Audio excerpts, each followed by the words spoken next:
And we are back. What's good, everybody? Welcome into your MMA-only episode of The Early Edge, your daily, weekly, any sport brand of record. We are powered, as always, by the almighty SportsLine, the best value in all of sports betting, and it's not even close. Now, the UFC's been off for a few weeks, but they are back this week, and they're going to go full steam ahead, and we are here for it. So let's bring in the star of the show for us here at SportsLine. He is Andrew Gombas. Andrew, happy New Year, happy holidays. I gave you 3 weeks off, but you got to be fired up and ready to go for 2022. How are you, sir? Coach, I'm doing well. Thanks for the time off, but I'm so ready to get back to it. It's great to be here, and I'm ready to give the people some plays.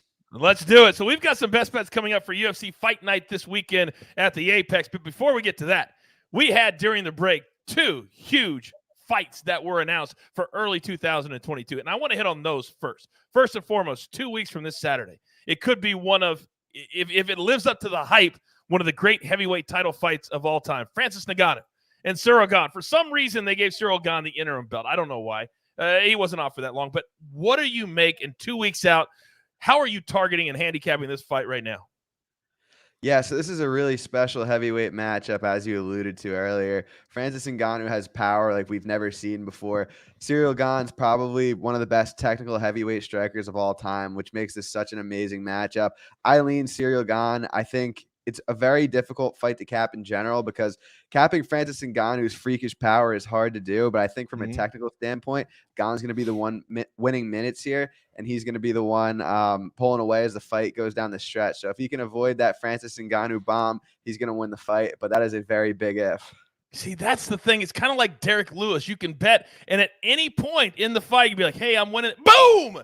And then it's all over, except Derek Lewis doesn't want to do 5-round fights anymore. We know that. So he'll never fight for the heavyweight title of the world, heavyweight championship of the world. Now, another big fight that was announced just recently, just a couple of days ago, and I cannot believe we're going to get 2 full months of hype leading up to UFC 272. Jorge Masvidal on one side, former best friend, training partner, all of that, Colby Covington on the other side. Oh, they don't like each other now. And they have finally signed on the dotted line. And when asked about it, all Colby Covington told my boy Brett Okamoto was this: I hope he effing shows up. How excited are you for this fight on March 5th? I'm 10 out of 10 excited. I love watching Colby. I love watching Masvidal. And it's very rare where you get real beef of people who are friends that turn enemies. A lot of times people are trying to sell fights, and the fans aren't dumb. They can kind of sniff out what's being manufactured and what's real. This is as real as it gets. These guys used to live together, so it's a very unique situation. I couldn't be more excited, and it just goes to show the star power that they both have, because it's very rare that a non-title fight is headlining a pay-per-view card, but this fight's more than worthy. Oh my goodness, it's going to be, I think you could get in that 400,000 to 600,000 pay-per-view buy range, which would be a really good number for a UFC pay-per-view that doesn't involve Conor McGregor. All right, let's get into our picks for this week. And I'm fired up to have it back. So we're going to go back to the Apex. Prelims start at 4 p.m. Eastern on Saturday, and the main card will kick off at 7 p.m. Eastern time. Let's go to the prelims. A lightweight fight. Dakota Bush taking on Borshev. Borshev is the minus 190 favorite. Bush comes in at plus 160. What's your take on this fight? Yeah, I love the under 2.5 rounds here. Dakota Bush has a big grappling edge, but he's completely outmatched on the feet. So I think if this fight stays standing, Borshev, the far superior kickboxer, is going to find a knockout. I think if Bush is able to get the grappling going, he probably submits him. I love the under 2.5 at minus 145 here. Oh, I love that number 2. Underneath minus 150 and 2 guys that can absolute bang. Let's go. All right, our next fight. We're going to stay on the prelim card. We're going to go Joseph Holmes. Minus 155 is the favorite. Jamie Pickett coming back the other side as the underdog. Plus 135. This is a middleweight fight. Talk to me. Yeah, I think this is a classic example of a UFC debutant being overvalued at the betting window. We see it time and time again. People come off the Contender Series. They look good against lesser competition, and they're just overvalued by the bookmakers. They're overvalued by the betting public. I think this is a prime example. I taped this fight, and I'm not sure how you could get past the pick 'em. I think Jamie Pickett's the side here. He's very physical. He's a better technical striker. He's the better technical grappler. Both these guys are big for the weight, and Holmes is actually used to being the bigger fighter. And this is one of the first times that he's not going to have that advantage here. On the big stage, I like Pickett as a dog. I like 35 cents of value in the plus direction as well. All right, let's switch gears now. Let's go to the main card. How about Caitlin Chikadze taking on Jennifer Maia? Chikadze is the favorite at -175. This is a women's flyweight matchup. Again, on the main card. What do you like? Coach, I'll drop a little known fact, little nugget here for you.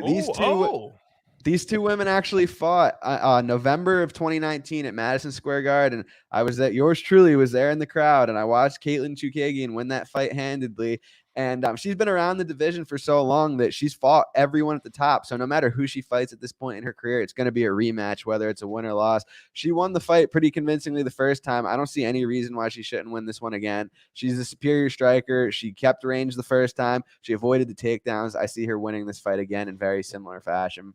All right. And for those of you brand new to MMA, or maybe you're just finding our show for the first time today, we kind of look at -200 as our benchmark for MMA. Not in football, not in basketball, but in this sport, you can take it a little bit higher because you have a tendency to see numbers that are higher. So this -175, it fits right into what we like to do for a straight play.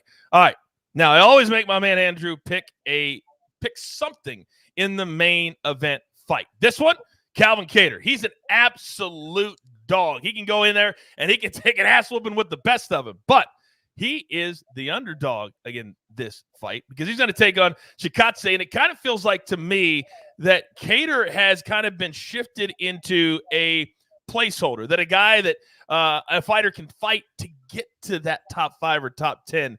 He needs a win. He needs it bad, and he's a big-time underdog as well. Yeah, I like Calvin Kattar here, but there are definitely some concerns. About a year ago, he took one of the worst beatings I've ever seen from Max Holloway. And to your point, he's extremely durable. Giga Chikadze, a very dangerous striker, but he's definitely shown to have some cardio issues later on in fights. This is going to be Giga's first 5-round main event. For those of you who are new, each UFC main event is 5 rounds as opposed to 3. So Giga has never been into those deep waters before. And I think if Kattar can take Giga into those rounds 3, 4, and 5, I think he has a very good shot to win this fight. I definitely have a little bit of hesitancy because of the layoff that Kattar's coming off of. Because of the layoff that Kattar has had since taking that beating from Max Holloway. Sometimes a beating like that can change a fighter, and I'm a little wary of that, but I think Kattar's the side, all things considered. And if you like this number at +200, I think Kattar's worth a small bet. Do you think it's going to move in one way or the other before Saturday night? It's held pretty steady the past couple of weeks. Giga's taken a little bit of money. I wouldn't be surprised if he closes a little bit wider. So maybe on fight night, if we have some of our winnings from Chikadze and Pickett and that Borshev under, maybe we roll it into Kattar a little bit. No, not a bad thing. That's how I like to bet MMA anyway. See how I do early in the night? Then if I'm getting some good mojo and we're getting some good picks going, then I'll roll it into the main card as well. It's a great sport to do that with. All right.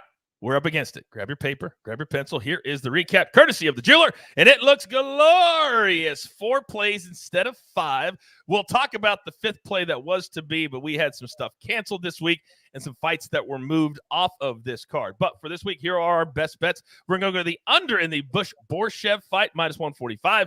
We're going to go Jamie Pickett, the underdog, +135. Then we're going to go Caitlin Chikadze. She's the favorite, -175. And then in the main event, my man Andrew says if he can get past the first 2 rounds and take the man into deep water, that Calvin Kattar could pull off the upset, an upset that he really, really needs if he wants to still be considered in the top 10 of his weight class in the UFC. All right, there's only one thing left to do, and I am so fired up that UFC is back, Bellator is back, PFL will be back in February, whole new schedule for them, and we're going to be here for it every single week. So you've got your marching orders. Let's take all of these tickets straight to the pay window. My entire crew, Andrew Gombas, and the jeweler puts it all together here at the brand. Set your notifications. Follow our YouTube. If you're watching right now, you are here. That way you don't miss one single second of this content right here at the Early Edge. Good luck.